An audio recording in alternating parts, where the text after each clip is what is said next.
We need to look at the image of Jesus, because the Old Testament, the law itself is a shadow.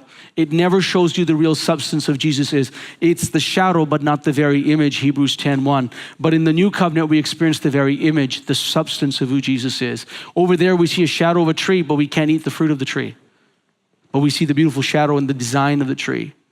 But in the New Testament, we get to eat off the fruit of the tree of life, and we experience the life of God. Are you seeing something? It's a beautiful experience, and that's what God intends for you to have, is constantly feeding on the substance that is real through grace. See, grace allows you to see Jesus. There's no veil when you hear the grace of God. When grace comes and communicates with you, it allows you to see Jesus as he really is. It allows you to see his true image, and then that image brightens the image of Christ that's already in you, and you grow and you develop in your new nature and as a new person. Isn't that amazing? Now, so what does that mean?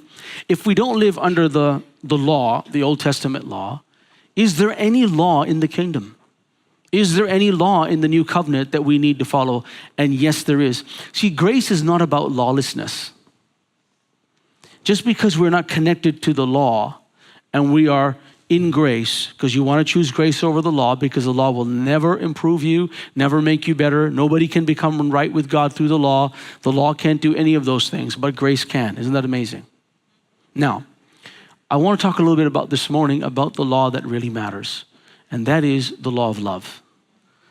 That is what governs us. There is a law that governs us as kingdom citizens. There is a law that governs us as God's people, and it is the law of love. But this love only works through the grace of God.